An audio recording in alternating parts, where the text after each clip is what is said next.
All right, welcome everyone. My name is Berna Grant and I'm the Homestead High School teacher, school librarian. And I want to introduce you first to the panelists that are going to be here today. Can each of you please introduce yourselves and we'll move on.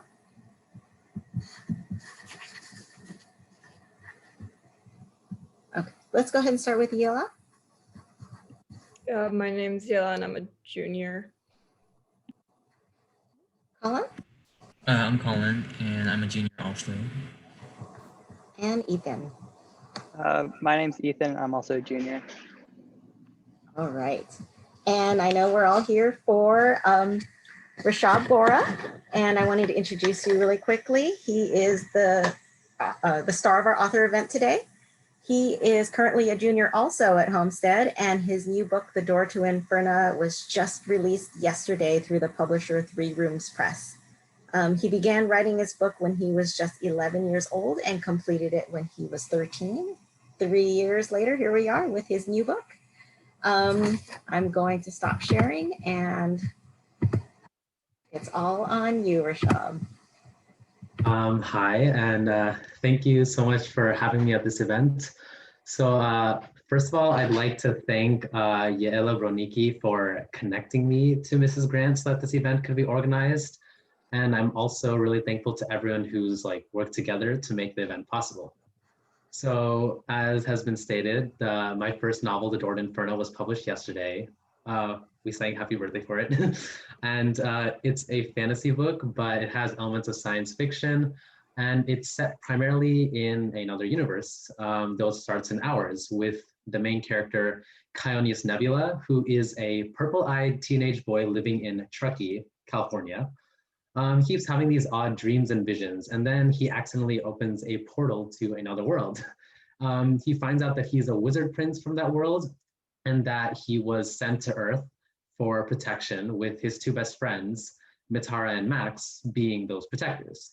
When he arrives in this world, he meets his twin sister, Kionessa, whom he never knew he had, but saw in his dreams, and finds out that she is the heir to the throne in a kingdom known as Neurasia, in the magical land of Elgloria.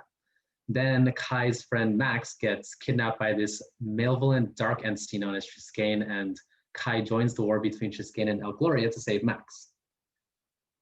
So my entire writing hobby, it started with short stories that I wrote in elementary school. I didn't finish them usually, and I think that annoyed my parents. They sent me to maybe one writing workshop, though I kind of lost interest in writing for some time. But I regained interest in around 6th grade. So when up to 6th grade, I used to be very imaginative and had imaginative friends. And we used to do live action role playing. We used to LARP, I think it's called, yeah. Basically, we created fantasy worlds and fantasy personas, and then pretended to be fantasy characters and things like that. And I got this idea that I wanted to write down all the ideas we had, corroborate them into a coherent fantasy world. So I did that. I added science, mythology, and dragons because I like all three of those. And initially, the characters I made were just versions of my friends and me because it was just meant to be a written version of the worlds that we played in. But eventually I wanted to write a story. I wanted to explore the world from the perspective of actual characters with independent personalities. And though they still retain qualities from me and people I know, they're individual people now, and I've constructed storylines for them and everything. My first draft was kind of muddled. It had a storyline was a little bit muddled. It had a lot of info dumping because it was mostly about exploring the world of Elgloria. But my parents thought it had potential.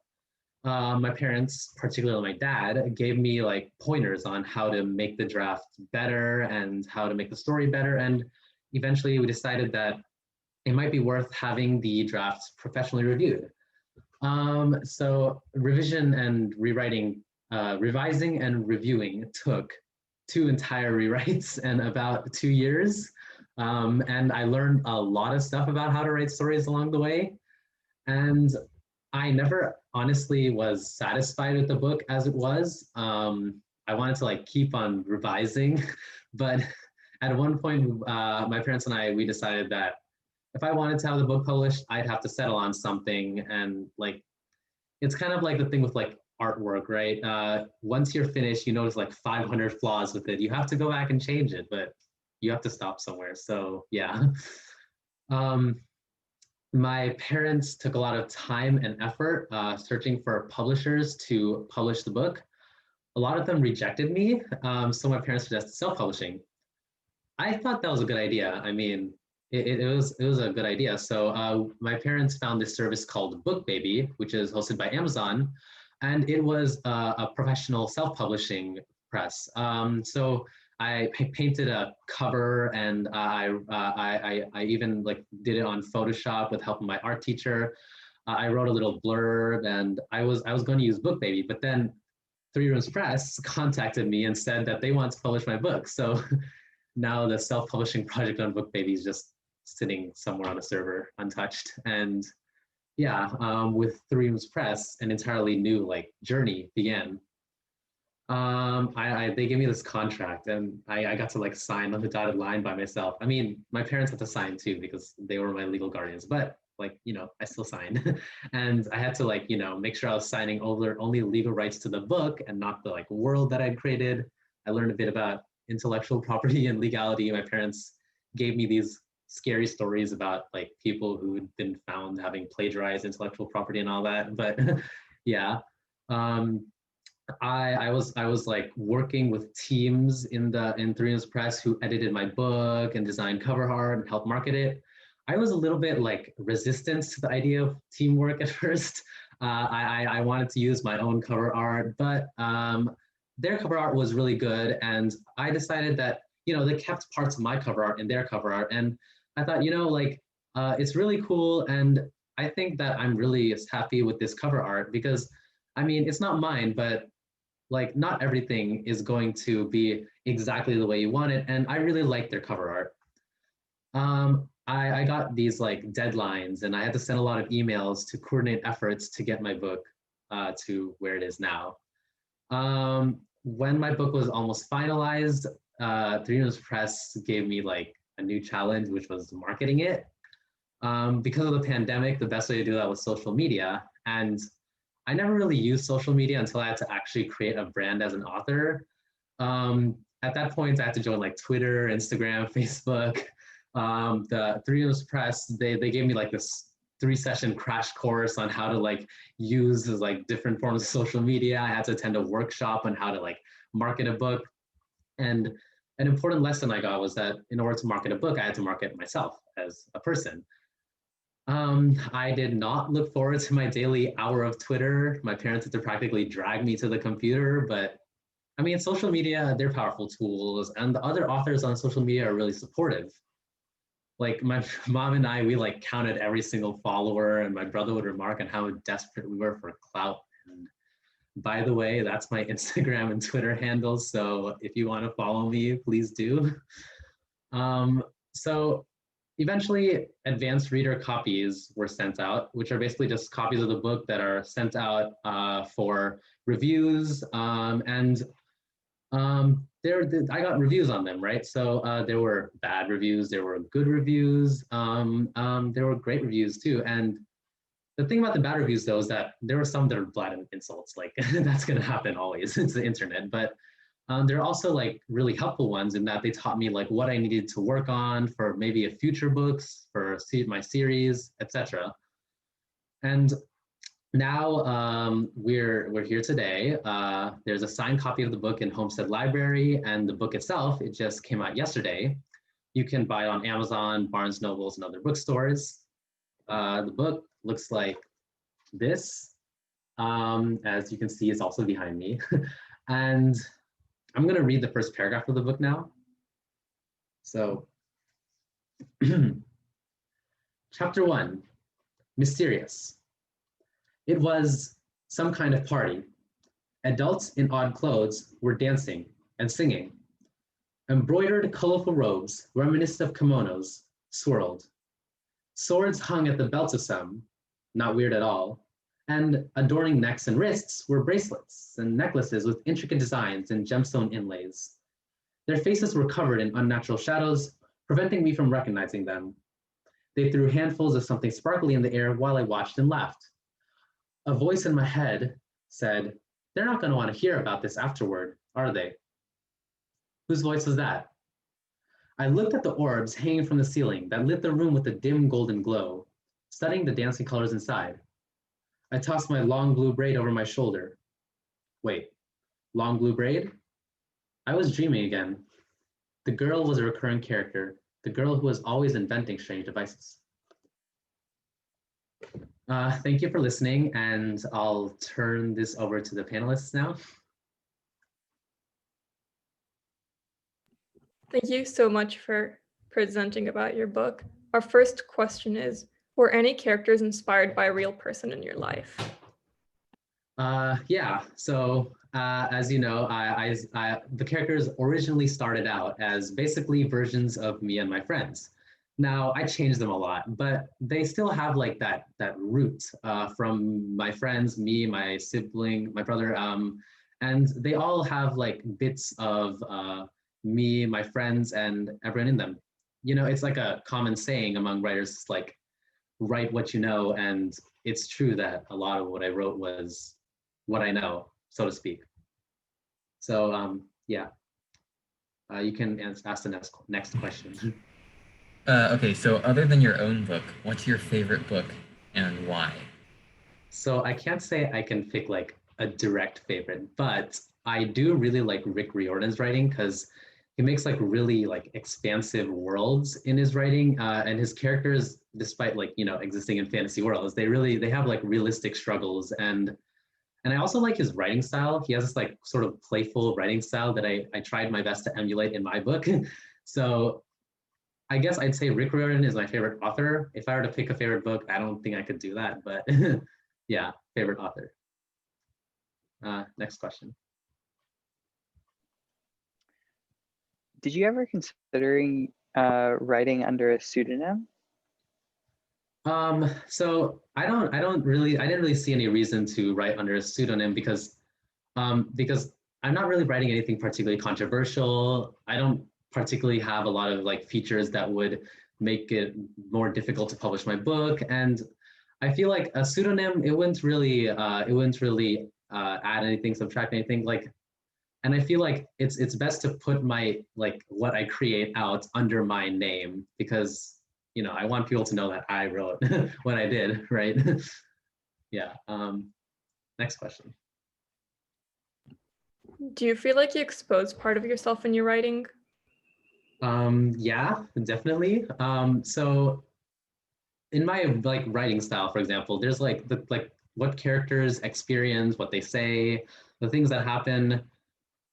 I'm pretty sure an analytical reader could probably figure out things about me personally or people I know personally just by reading that. And like you can see in the way I constructed my worlds and my characters and my story that like I like mythology a lot. I like languages. I like to world build a lot. And yeah, writing, you really put a lot of yourself into it. So there's definitely a lot that you expose.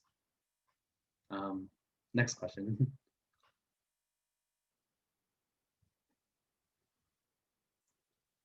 Sorry, did I cut out? Yola, go ahead and ask the next question. What inspired the realm of Valkyria? So basically, it was a lot of things. So it was those games that I used to play with my friends. The ones that like, when I was younger, they took place in like magical settings.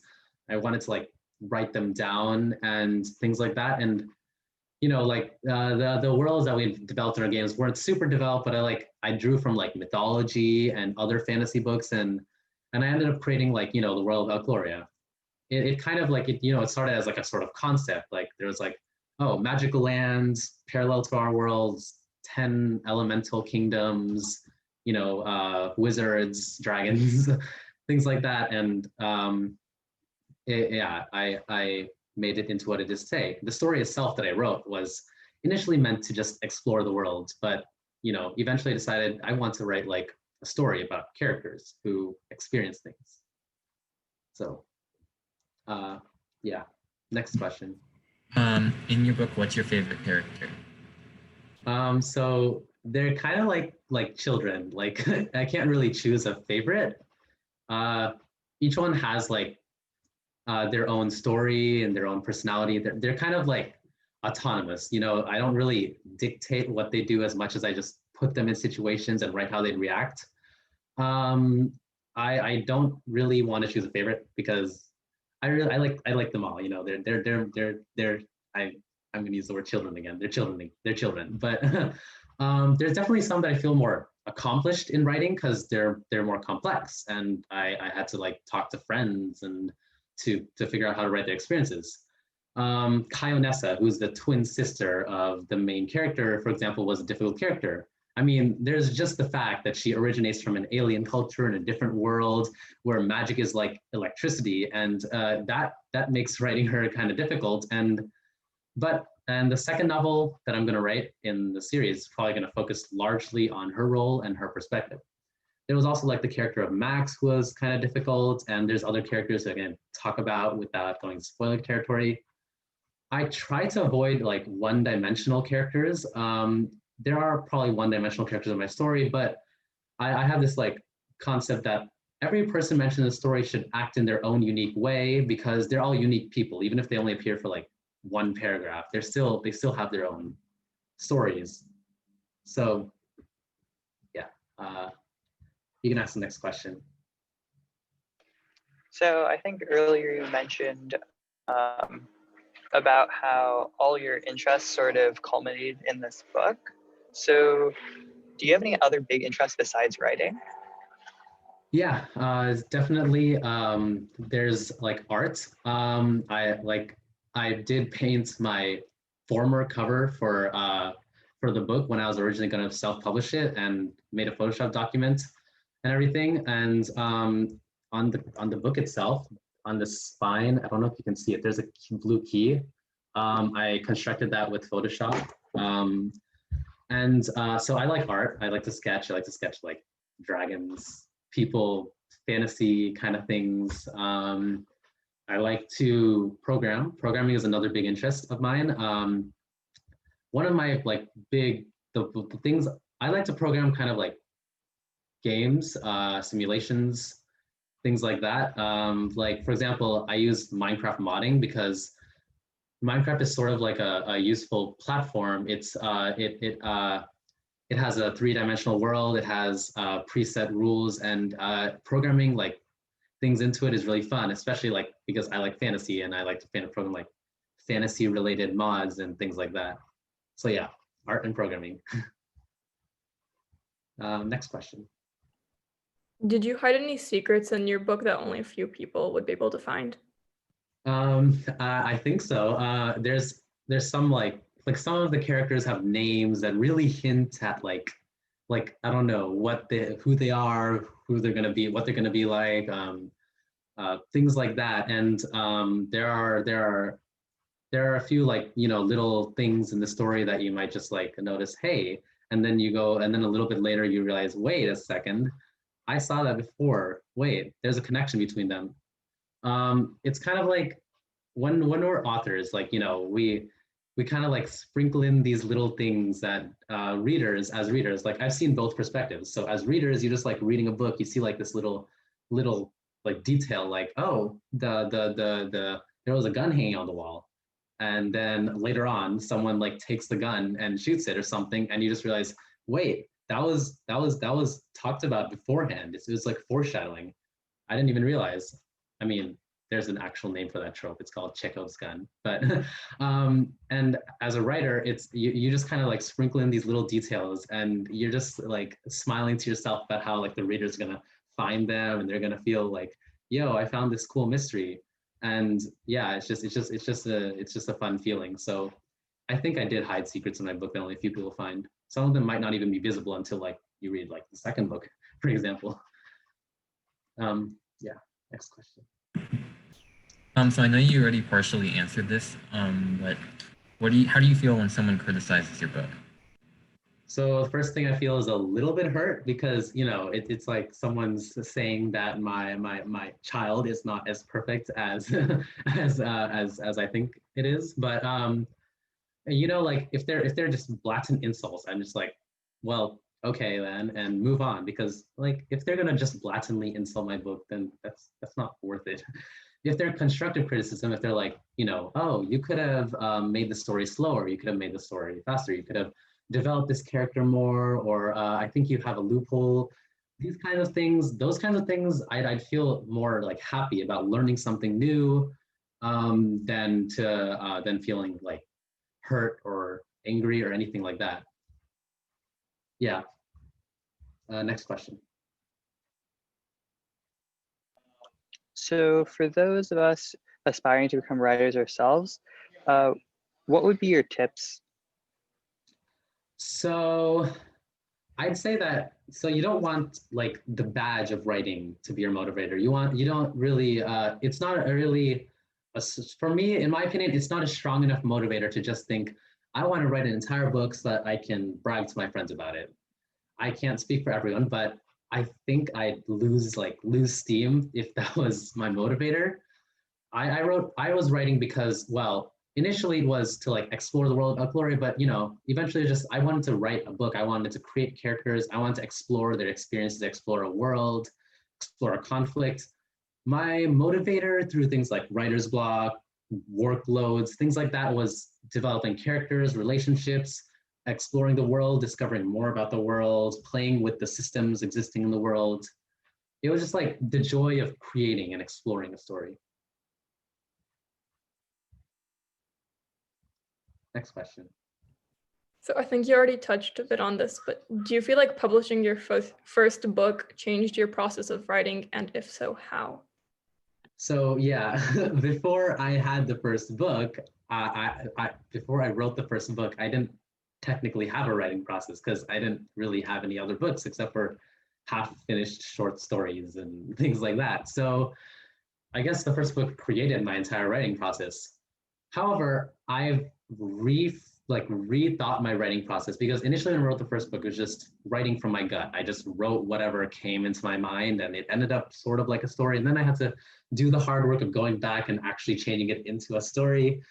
I feel like when I write new books, it'll be more like I'm going to write a storyline out beforehand, and then I'm going to write the scenes, because I feel like having a storyline beforehand, it just having a guide kind of like gives you a sense of control. It makes it feel more like you have more control over how your story is going to progress, rather than like if you just write from your gut, you might end up writing yourself into a hole and not be sure how to get out of it. So yeah. Next question. What did you edit out of your book during your editing process?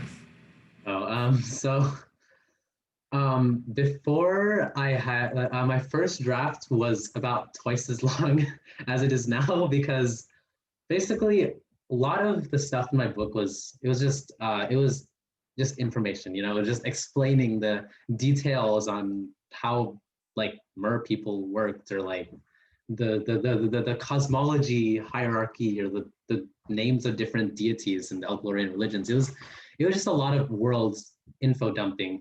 So there was entire chapters where I was just like, characters go to somewhere, they see cool stuff, and then they come back and they don't learn anything from it or develop in any way, or the conflict doesn't progress in any way. So I removed a lot of that. I keep them around because I want to make sure I have this information about my world building for future reference if necessary. But I did edit all that out of the story.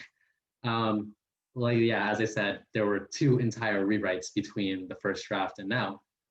So yeah, I edited out a lot. Next question. So if you had started writing Door to Inferna now, what would you have done differently? And how do you think it would have turned out differently? So the thing about my book is like I revised it 2 times. I rewrote it 2 times. I think give it another year, I'd have rewritten it another 1 or 2 times because the book, like, I guess, I don't know if this is just being a teenager or just being a human, but my mindset keeps on changing as I like grow older. You know, like 1 week later, I'm just gonna be like, hey, I learned something new. I feel different now. I think different now. It just keeps on happening. And I feel like that would really have been like in my writing. Like my writing reflects my mindset from, I can't think of the time interval, like a year-ish ago, right? But I feel like I'm different now. I feel like I would have developed the different parts of the story more. It's thought of had different concepts in the story because I've grown, even though it wasn't that long. So I feel like it would have been really different if I wrote it now, even though it's not that long. Yeah, next question.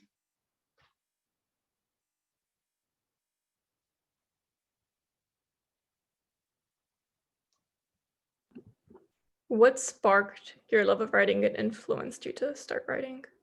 So it was basically just El Gloria itself.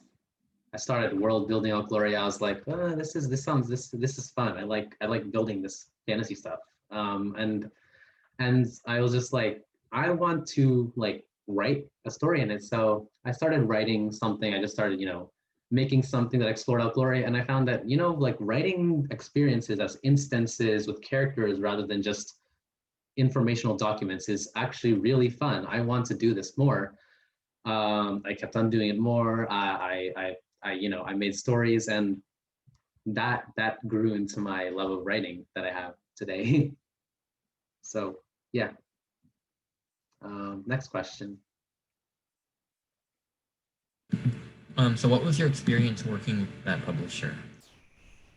So my experience working with the publisher, it was fun. It was difficult.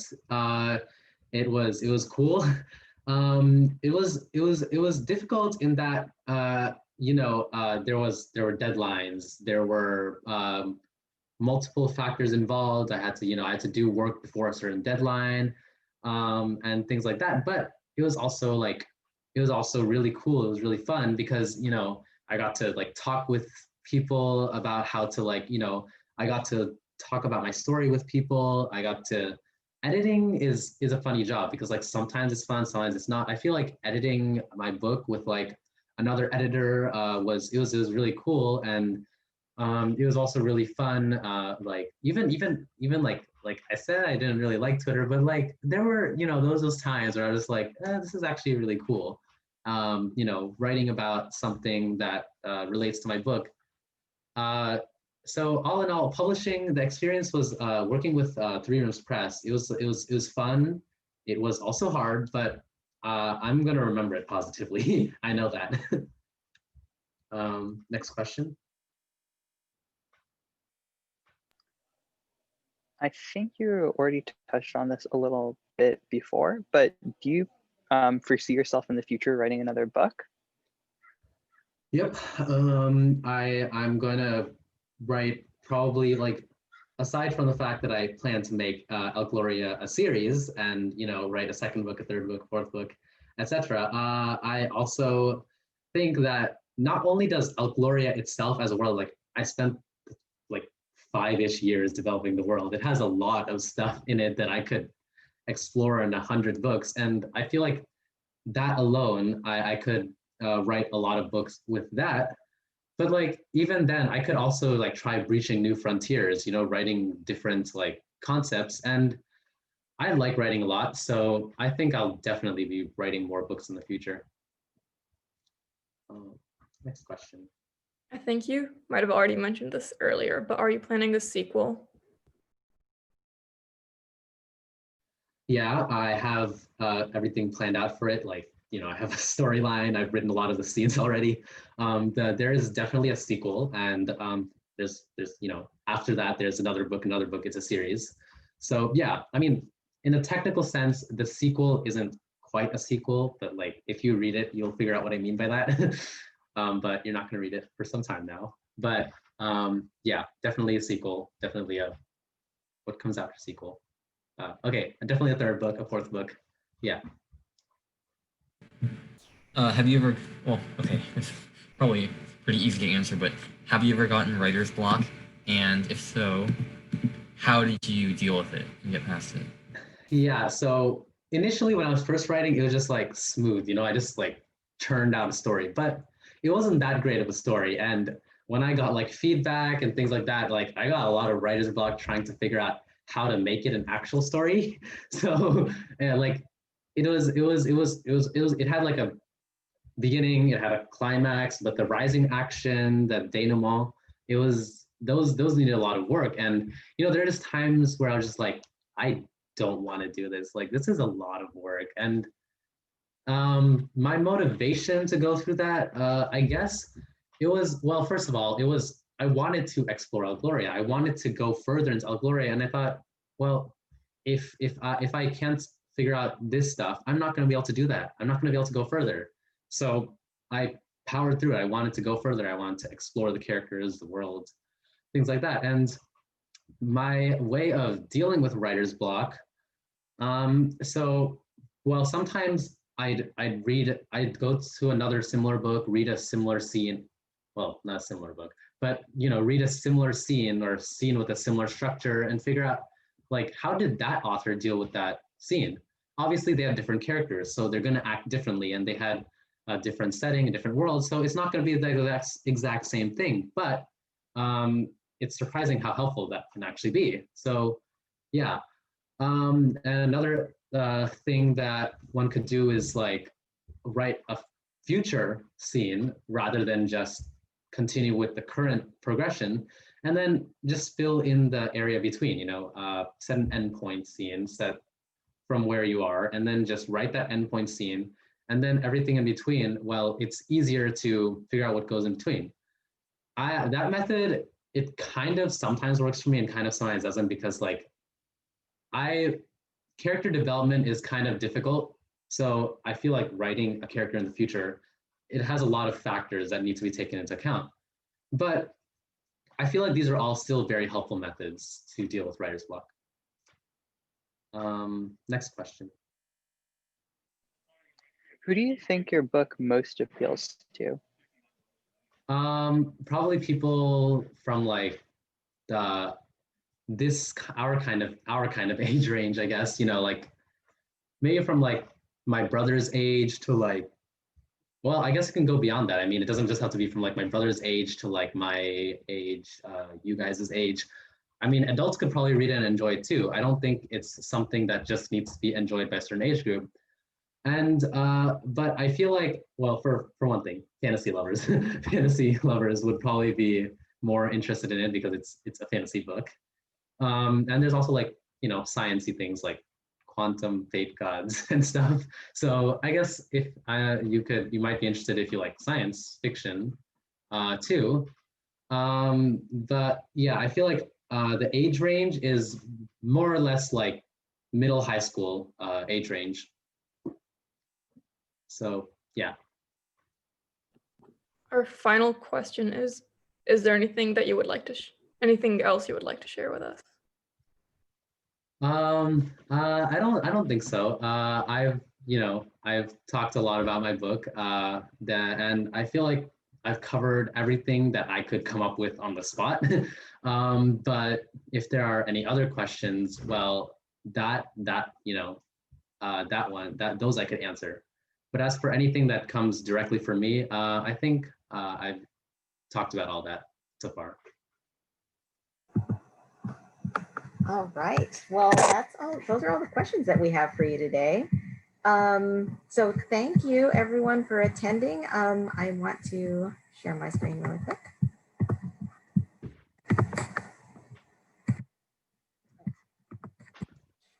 All right. So remember that you can find him on both. Oh, actually, it's on both Instagram and Twitter for El Gloria series. If you want to follow him for more information on his book or any of his other adventures. We do have the book available in the library thanks to Rishab's very nice donation to the library. So if anyone would like to check it out, you can visit us on the Homestead webpage. Sorry about that, and get it through there. Otherwise, it is available through anywhere. Correct, Rishab? Yeah. where books are sold. Yes. So you can find it through Barnes & Noble, Amazon, or if you'd like to help those independent booksellers, there's always bookshop.org, one of my favorites. So that's about it. And so that's it. Thank you, everyone, for coming. And thank you to the panel for helping out with all the questions. Be sure to check out his book. All right. Bye, everyone.